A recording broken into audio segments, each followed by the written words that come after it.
Então fala pessoal, tudo certo? Me chamo Lucas Valina, sou profissional de investimentos Ambima e no vídeo de hoje a gente vai falar um pouco sobre como começa uma crise e também sobre bolha especulativa. Sim, esse vídeo vai ser um pouco sobre economia. Faz tempo que eu não faço vídeo de economia aqui no canal, então eu queria explicar um pouquinho mais sobre esse assunto que tem tudo a ver com investimentos, finanças pessoais, e é bem interessante falar sobre isso. Para quem não sabe, uma bolha especulativa também é conhecida como bolha financeira. A bolha financeira é quando a economia nossa não suporta e acaba acontecendo uma futura crise, então tudo explode. A economia fica tão frágil que qualquer fagulha pode estourar essa bolha e se tornar uma nova crise. Então eu vou explicar para vocês como que se começa uma crise de fato. Então nesse vídeo eu vou trazer todo um conteúdo e todo um estudo sobre também histórico passado e o que pode acontecer no futuro, tanto com a nossa bolsa de valores quanto com a nossa economia, e acho que vai ser bem interessante você ficar até o final. Antes de mais nada, já deixa seu like, inscreve no canal, comenta alguma coisa que você achou desse vídeo, deixa alguma sugestão de que você quer ter de vídeo aqui futuramente. Lembrando que esse vídeo aqui foi uma sugestão que uma pessoa deixou num comentário de um vídeo e eu acabei transformando em um vídeo de tão legal que a sugestão dessa pessoa foi. Então, roda a vinheta.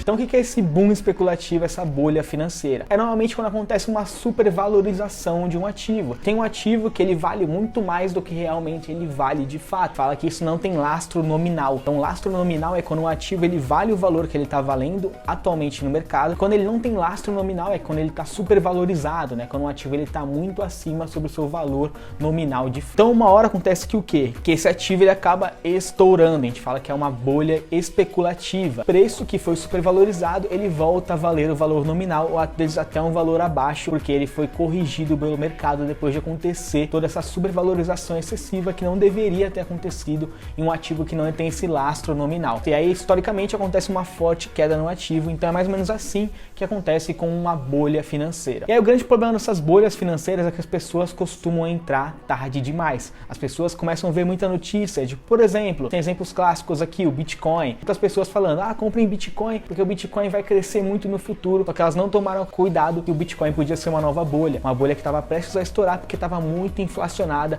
supervalorizada e realmente o valor daquele ativo não valia tudo isso, né? Se a gente pegar o gráfico do Bitcoin, ele passou ali de alguns milhares para 80 mil reais a valorização do ativo, logo depois veio uma grande queda dele porque a bolha do Bitcoin acabou estourando uma hora e porque o ativo realmente não valia tudo aquilo que estava sendo negociado naquele momento. E aí vem o grande problema, as pessoas elas não sabem identificar esses ciclos da bolsa, esses ciclos do mercado e ciclo de um ativo que acontece. Então o que elas querem fazer? Elas querem comprar quando o ativo está se valorizando muito e ficam desesperadas e vendem quando o ativo está caindo. E isso cria um ciclo onde as pessoas vão sempre perdendo dinheiro. Elas vão comprando quando o ativo está muito bom, supervalorizando, e elas vendem quando o ativo começa a quebrar porque elas não sabem identificar onde é a recessão, onde é o crescimento daquele ativo. Então sempre que você for investir em algo que realmente está muito falado, muito comentado, tome cuidado porque isso pode ser uma bolha supervalorizada. É interessante você ouvir especialista, é interessante você escutar de alguém que entende do assunto se aquilo é algo muito problemático e está em um valor muito acima do que realmente está valendo no momento. Isso acontece muito em ativos que não são negociados na bolsa de valores. Se a gente pega ativos como o Bitcoin, que não é algo que está na bolsa de fato, ele tem um mercado próprio dele, ele não tem, digamos, um algoritmo, ele não tem pessoas acompanhando de fato o valor daquele ativo que pode supervalorizar e inflacionar. A gente vê que as pessoas elas são muito movidas pela ganância, então isso acaba destruindo o patrimônio de uma pessoa no longo prazo, que ela compra quando o ativo está subindo muito, quer vender quando o ativo cai, porque ela está desesperada achando que vai perder o seu dinheiro, realmente ela acaba perdendo. Então quando você for investir o seu dinheiro, tenha cuidado, seja paciente e seja tranquilo, não seja ganancioso, não seja desesperado para ganhar muito patrimônio e tá cansado de saber de histórias de pessoas que tentaram ganhar muito dinheiro e acabaram se dando mal, porque não tiveram esse cuidado e foram gananciosas. É como eu sempre falo, ganância e impaciência geram prejuízos, então seja paciente, não seja ganancioso, vai dar muito certo em todo investimento que você vai fazer. A gente fala que o mercado ele acontece num ciclo, seja ele de valorização, seja ele de desvalorização. Então quando a gente coloca esse gráfico aqui, que é um estudo bem interessante sobre ciclo de mercado e ciclo de ativo, a gente vê mais ou menos como é que começa uma crise, como a crise se instaura. A crise, na verdade, ela nada mais é do que algo que quando a gente volta a nosso padrão normal depois de uma supervalorização de algum ativo ou de alguma coisa. Tem a fase que a gente fala que é uma fase super segura, né, que é onde a gente está começando, onde começa o dinheiro, a gente tem a primeira injeção de capital naquele ativo, e aí dá uma grande subida ali no começo, depois vem uma pequena queda, né, para corrigir de fato o que o ativo está valendo naquele momento. Só que aí muitas pessoas viram essa grande subida de um ativo, as pessoas começam a entrar em massa, faz o ativo supervalorizar, onde não tem lastro naquele ativo. Então a gente vê que o ativo ele vai crescendo muito, por toda uma parte de entusiasmo, de desilusão. Então todo mundo fala que esse é o novo momento, comprem Bitcoin, comprem isso aqui que vai dar muito certo, e a gente vê que acontece o primeiro crash, tá? A primeira queda naquele ativo, pessoas já ficam um pouco desesperadas. Só que o ativo logo depois volta a subir, pessoas começam a injetar mais capital porque achando que ele vai continuar crescendo. E aí a gente vê que novamente acontece uma grande queda porque a bolha acontece. Você supervalorizou um ativo e aí aconteceu uma quebra no mercado porque aquele ativo não valia de fato. E aí vem uma grande queda, as pessoas vendem lá embaixo e gera todo um medo, gera todo um pânico para vender o ativo, e aí esse ciclo se repete depois futuramente. Foi assim no Bitcoin e foi assim também a primeira crise histórica que a gente teve no mundo, que foi a crise da tulipa. Para quem não sabe, a crise da tulipa foi a primeira bolha de fato, a primeira crise que aconteceu quando a gente fala de investimento, quando a gente fala de ativo, e vou explicar para vocês o que significou a crise da tulipa. Aconteceu em meados do século 17 lá na Holanda. Então a Holanda estava passando por um grande período de exploração da manufatura, agricultura, então as pessoas produziam muito o que vinha da terra, o ativo, né, das pessoas estavam em terra, estavam em lote. Os agricultores começaram a plantar muita tulipa e aquilo começou a inflacionar o mercado. As pessoas compravam tulipa, negociavam tulipa por um preço muito mais caro, né? Tulipa, pra quem não sabe, ela é uma flor. Então começaram a negociar aquilo achando que aquilo tinha realmente muito valor. Então os agricultores começaram a vender cada vez mais caro a tulipa e vendiam o que a gente chamava de papel, né? O contrato da tulipa. A tulipa ela é um ativo que ela demora muito para ficar pronta de fato no mercado. Ou seja, quando você planta, seja uma tulipa, seja uma orquídea, qualquer outra flor, ela não vai nascer em dias, em semanas. Às vezes ela vai demorar meses para realmente aquela plantação de tulipa germinar. Então o que os agricultores faziam? Eles viram que o ativo estava sendo supervalorizado, eles vendiam contratos, né? Direitos de você ter uma tulipa futuramente. E acontecia às vezes que o que? Eles vendiam muito mais, né, do que realmente o mercado podia capacitar de venda de tulipa. Ou seja, eles acabaram inflacionando,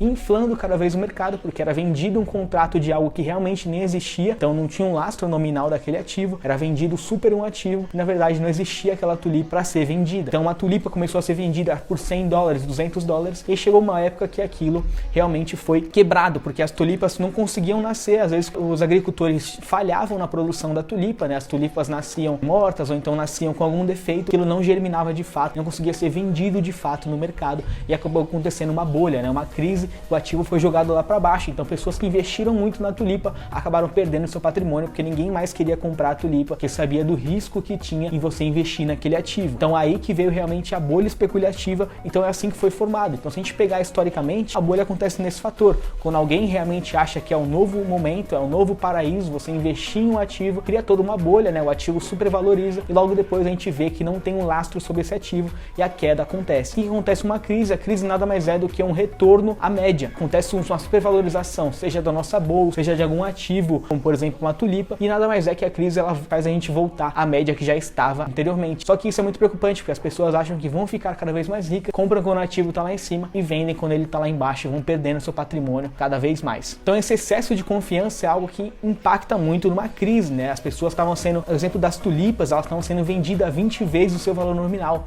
Então as tulipas não valiam 20 vezes o valor que elas estavam sendo de fato vendidas, negociadas ao mercado. A oferta não acompanhou a demanda. Então a oferta pela tulipa era muito grande, mas não tinha demanda para a fabricação da tulipa. Isso aconteceu, uma bolha especulativa. Ficou uma coisa tão absurda que a tulipa ela começou a ser negociada em bolsa. Sabe quando você negocia petróleo, ouro, dólar na bolsa de valores, né? São ativos negociáveis na bolsa. A tulipa passou a ser um ativo que a gente fala de commodity negociado na bolsa, de tão absurdo que virou essa bolha financeira na época ali do século 17. Então se a gente pegar toda essa parte de oferta e demanda, basicamente o que é isso, oferta e demanda? Então quando a gente fala desse fator econômico, significa que todo ativo ele tem que ter um ponto de equilíbrio. Então, a oferta basicamente é o quê? É quanto aquele ativo realmente vale a mercado e quantas empresas estão dispostas a vender aquele ativo. Então é a oferta do ativo, e a demanda é quantas pessoas estão de fato querendo comprar o ativo. Então a oferta é a questão, é quanto aquele ativo está sendo vendido a mercado, a demanda é quantas pessoas estão querendo comprar aquele ativo no valor presente do mercado. Então não existe uma demanda sobre aquele ativo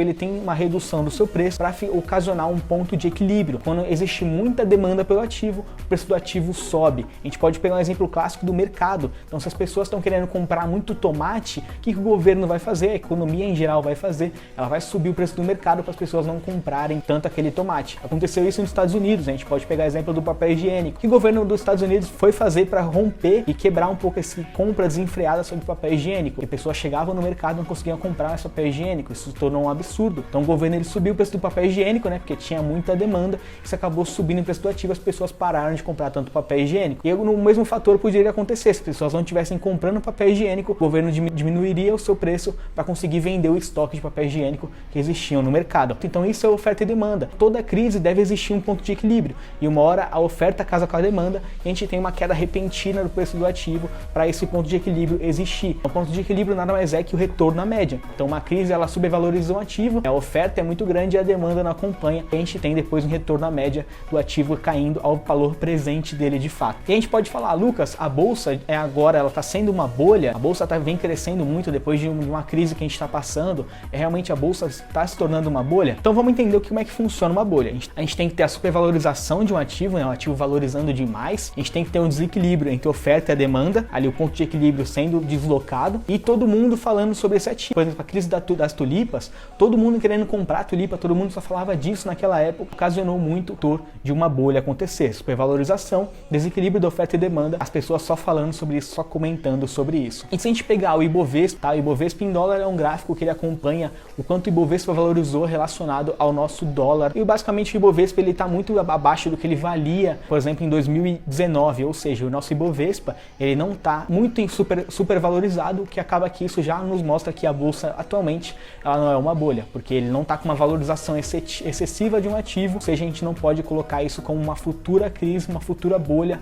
a acontecer na bolsa, porque não tem essa supervalorização de fato. Então galera, pelo vídeo de hoje foi isso, espero que você tenha entendido como é que começa uma crise, como é que funciona uma bolha, um pouco mais de noção econômica para vocês, acho que é bem interessante passar sobre isso. Se inscreve no canal e comenta o que você achou desse vídeo, se você quer que eu traga mais coisas sobre economia aqui no canal, acho que é um assunto bem interessante para a gente entender sobre fatores históricos e sobre previsões futuras que podem ocorrer no mercado financeiro. Então muito obrigado então, espero que tenham gostado, valeu, fui, até o próximo vídeo.